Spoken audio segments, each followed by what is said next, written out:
What if I told you that the most dangerous thing you do every morning is also the easiest thing to fix?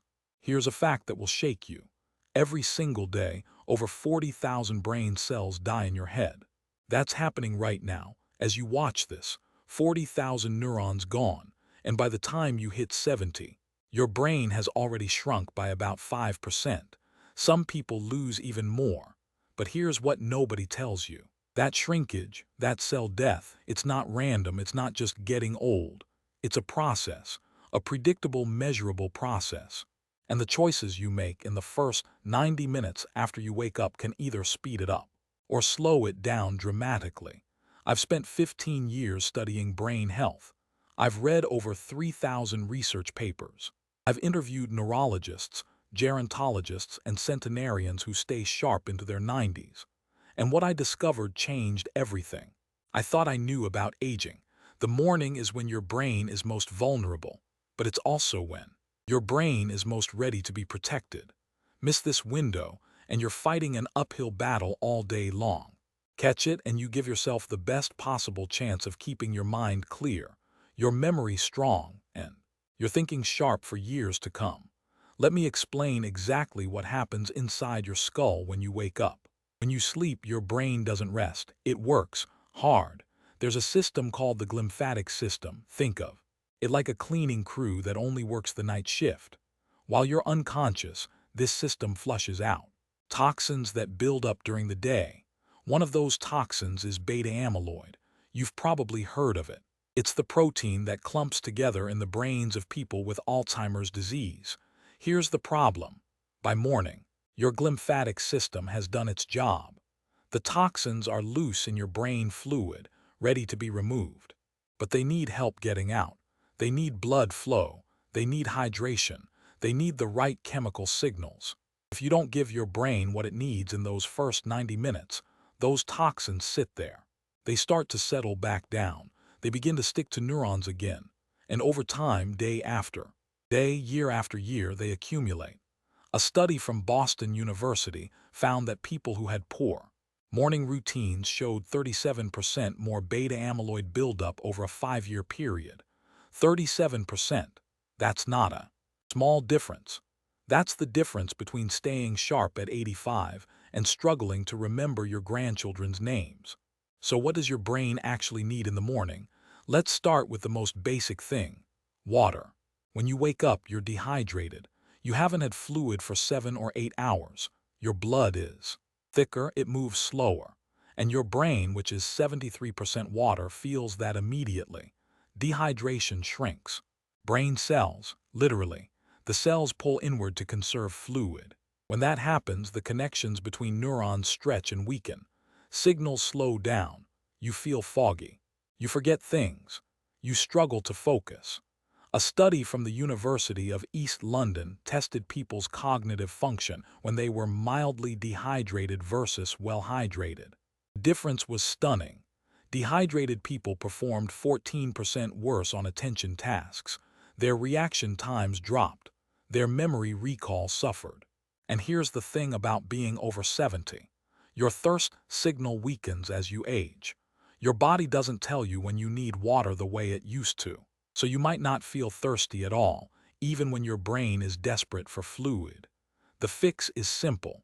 Before you do anything else in the morning, drink a full glass of water. Not coffee, not tea, water, plain water. Room temperature is actually better than cold because your body absorbs it faster. But water alone isn't enough. Your brain needs more. Let's talk about what happens to your blood sugar overnight. While you sleep, your body uses glucose to fuel all those repair processes.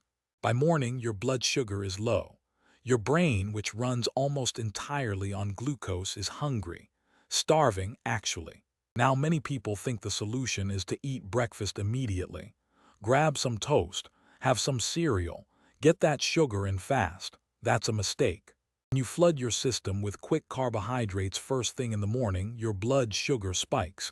It shoots up fast, and then it crashes hard. That crash happens about 90 minutes to 2 hours after you eat. And during that crash, your brain goes through a mini energy crisis. Neurons slow down. Focus drops, mental clarity vanishes. Many people feel this as the mid-morning slump. They think it's normal, it's not. It's a sign that breakfast worked against them, not for them. For brain protection, you need steady glucose, not spikes, not crashes, steady fuel that releases slowly over hours. I'll tell you exactly what to eat later in this video. There's a specific combination of foods that researchers have found dramatically improves brain function in people over 70. It's not complicated, it's not expensive, but most people get it completely wrong. First, let me tell you about the third thing your brain needs in the morning. This one might surprise you. Light, not just any light, the right kind of light at the right time. Your brain has a master clock. It's called the suprachiasmatic nucleus. It sits right above where your optic nerves cross in your brain. This tiny cluster of cells controls your entire circadian rhythm. It tells your body when to be alert and when to be tired, when to release hormones and when to hold them back, when to repair cells and when to use them. When light hits your eyes in the morning, it sends a signal directly to this master clock. That signal says, the day has begun. Start all the wake-up processes. If you don't get bright light within the first hour of waking, your master clock stays confused.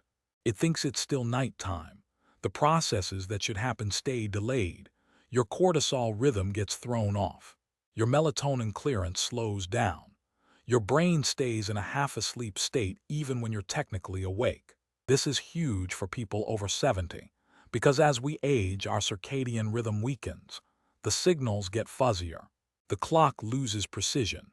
And when that happens, the timing of all those brain protective processes goes haywire. A study from Northwestern University followed adults over 65 for 2 years. Those who got bright light exposure within an hour of waking had significantly better cognitive scores at the end of the study. They also had better sleep, better mood, and lower rates of depression. The researchers measured the difference in lux, which is how we measure light intensity. Indoor lighting gives you about 200 to 500 lux. That's not enough. Morning sunlight, even on a cloudy day, gives you 10,000 lux or more. That's what your brain needs. So here's what this means practically. Within 60 minutes of waking up, you need to get outside. Even 5 minutes helps. Even on a cloudy day, even in winter, the light coming through a window is not the same. Glass filters out too much of the spectrum your brain needs. If you absolutely cannot get outside, there are light therapy boxes that produce 10,000 lux. Many people use them for seasonal depression, but they're just as valuable for brain health. Now, let me connect these three things together. Water clears out the toxins your glymphatic system loosened overnight. It gets them moving toward your kidneys and out of your body. Steady glucose gives your neurons the fuel they need to fire correctly. No spikes, no crashes, just consistent energy. Bright light synchronizes your master clock. It sets the timing for every protective process your brain will run that day. Miss any one of these and you start the day at a disadvantage. Miss all three and you're essentially telling your brain it's okay to age faster. But here's what most people don't realize. There are 4 more things that happen in the morning that directly impact brain health.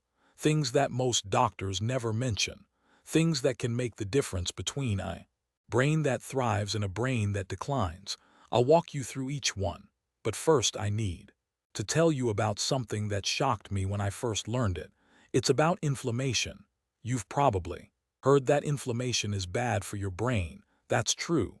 Chronic inflammation damages neurons. It breaks down the blood-brain barrier.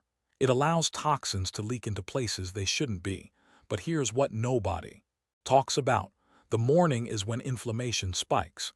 Your body naturally increases inflammation in the morning. It's part of the wake-up process.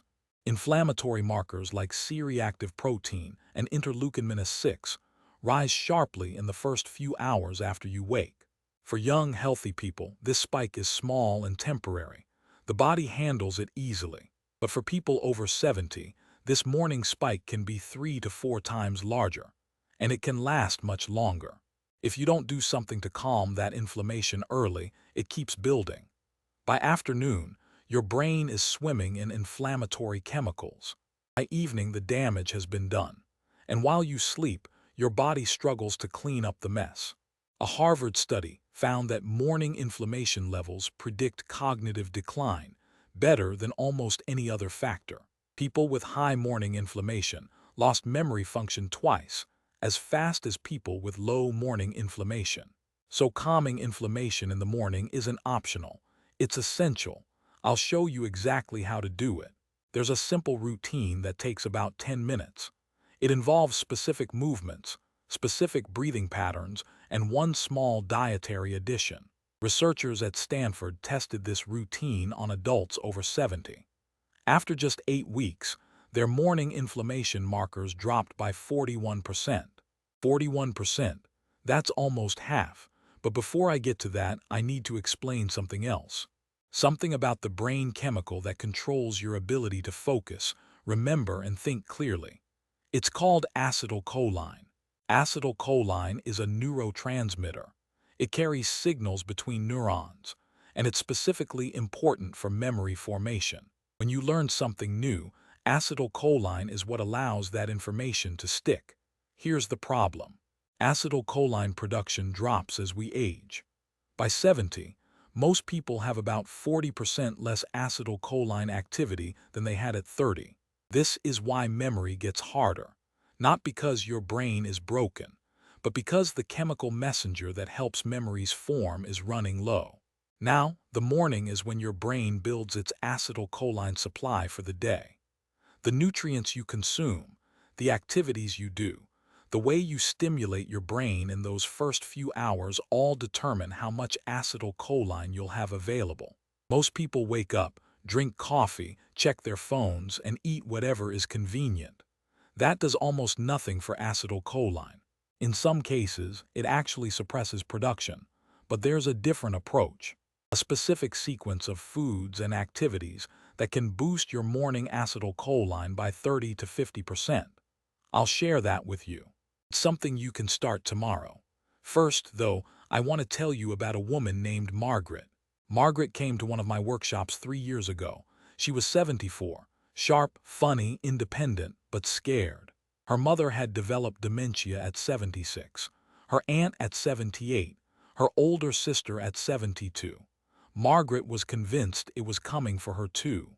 She said she could already feel it, forgetting names, losing words mid-sentence, walking into rooms and forgetting why. She asked me point-blank if there was anything she could do. I told her about this morning routine. The water, the light, the anti-inflammatory protocol, the acetylcholine boosters. I told her about the specific breakfast that researchers found improved brain function in older adults. I told her about the one thing she should never do before noon, and the one thing she should always do before noon. She listened, she wrote everything down, and she went home and started. I saw Margaret again last month. She's 77 now, 3 years older than when her sister's decline began. She's still sharp, still independent, still driving, traveling, and keeping up with her grandchildren. Her doctor ran cognitive tests on her. Her scores actually improved from 3 years ago, not declined, improved. Now, I'm not saying this routine is a cure. I'm not saying it will work for everyone. But Margaret followed it religiously, and Margaret defied her family history. That's the power of what happens in the morning. Let me get specific now. Let me tell you exactly what to do. The moment you open your eyes, your brain is already making decisions. Most of them happen without you knowing. Your nervous system is assessing threats. Your hormones are shifting. Your metabolism is waking up. The first thing you should do is not reach for your phone. When you check your phone first thing in the morning, you trigger a stress response. Emails, news, social media, all of it floods your brain with information before it's ready to process anything. Your cortisol is already elevated in the morning. That's natural. But when you add information overload on top of that natural spike, your cortisol goes even higher, and it stays high. Chronically elevated cortisol shrinks the hippocampus. That's the part of your brain responsible for forming new memories. A study from the University of California found that people who checked their phones within 5 minutes of waking had cortisol levels 23% higher by mid-morning. Their memory test scores were significantly worse. So rule number 1, no phone for at least 30 minutes after waking. Let your brain wake up naturally. Instead, start with water. You need at least 12 ounces. Room temperature is better because your body absorbs it faster. Here's something most people don't know. Adding a small pinch of sea salt to your morning water dramatically improves absorption. Your cells absorb water through sodium channels. Without enough sodium, water passes through your system without fully hydrating your cells. A pinch of salt opens those channels. The water gets pulled into your cells where it's actually needed. Your brain cells plump back up. The connections between neurons strengthen. Next comes movement, not exercise, movement. When you've been lying down for 7 or 8 hours, your lymphatic system has slowed to a crawl. Lymph carries immune cells and waste products through your body. Unlike blood, it doesn't have a pump. It relies on muscle contractions to move. The fix takes about 5 minutes. Stand up, stretch gently to each side. Do simple joint circles. Roll your shoulders, circle your wrists and ankles. Then add some gentle bouncing on your feet for 2 or 3 minutes. A study from Japan found that 2 minutes of gentle bouncing in the morning reduced inflammatory markers by 19% over the course of the day. After movement, do deep breathing. This is where the anti-inflammatory magic happens. Your vagus nerve controls your parasympathetic nervous system. Deep, slow breathing stimulates it. This sends a signal to your entire body that says, "We're safe. Calm down. Stop the inflammatory response." Here's the pattern. Breathe in through your nose for 4 counts. Hold for 4 counts. Breathe out through your nose for 6 counts. The longer exhale activates the vagus nerve. Do this 10 times. It takes about 2 minutes. A study from the Medical University of South Carolina tested this pattern on adults with chronic inflammation. After 3 weeks, their C-reactive protein levels dropped by 34%. So your first 15 minutes should look like this. Wake up, don't touch your phone. Drink 12 ounces of water with a pinch of sea salt. Do gentle stretching and joint circles for 2 minutes. Do light bouncing for 2 minutes. Do 10 rounds of 4-4-6 breathing. Now comes what you put in your mouth. This determines your brain's fuel supply for the entire day. The worst breakfast for your brain is toast, cereal, orange juice, bagels, muffins, and pancakes. These are rapid-release carbohydrates. They spike your blood sugar fast and crash it just as fast. A long-term study from the Mayo Clinic followed adults over 70 for 4 years. Those who ate high-glycemic breakfasts had nearly 4 times the risk of developing mild cognitive impairment compared to those who ate low-glycemic breakfasts. Your brain needs 3 things in the morning: healthy fats, clean protein, slow-releasing carbohydrates. Healthy fats are the building blocks of brain cells. 60% of your brain is fat. The best fats are omega-3 fatty acids from fatty fish, walnuts, flax seeds, and chia seeds. Clean protein provides amino acids for building neurotransmitters. Eggs are particularly good. They contain choline, which your body converts directly into acetylcholine, the memory chemical that declines with age. Slow-releasing carbohydrates give your brain steady glucose. Steel-cut oats, sweet potatoes, and berries are excellent choices. Here's a specific breakfast that incorporates all 3. 2 eggs, cooked any way you like. Half an avocado, a small handful of blueberries, a tablespoon of ground flax seeds sprinkled on top. A study from Tufts University tested a similar breakfast on adults over 65. After 12 weeks, participants showed measurable improvements in memory recall and processing speed. If you don't like eggs, try a smoothie. A handful of spinach, half a banana, 2 tablespoons of almond butter, a tablespoon of chia seeds, and unsweetened almond milk. Now let me address coffee. Coffee itself is not bad for your brain. Multiple studies show moderate consumption is associated with lower rates of cognitive decline. But timing matters. When you first wake up, your cortisol is naturally high. Drinking coffee immediately adds caffeine to already high cortisol. The result is an exaggerated spike followed by a crash. Wait at least 90 minutes after waking before your first cup. By then, your natural cortisol has started to decline. The caffeine fills in the gap smoothly. If you're over 70, limit yourself to 1 or 2 cups per day. Nothing after noon. Caffeine has a half-life of about 6 hours. Afternoon coffee will interfere with your sleep even if you don't feel it. Now let me tell you about the morning activity with more evidence behind it than almost anything else. Walking. When you walk, your leg muscles contract rhythmically. Each contraction pushes blood upward toward your brain. Walking increases cerebral blood flow by about 15%. But there's something even more interesting. When you walk, your brain releases BDNF, brain-derived neurotrophic factor. Think of it as fertilizer for neurons. BDNF promotes the growth of new brain cells and strengthens connections between existing cells.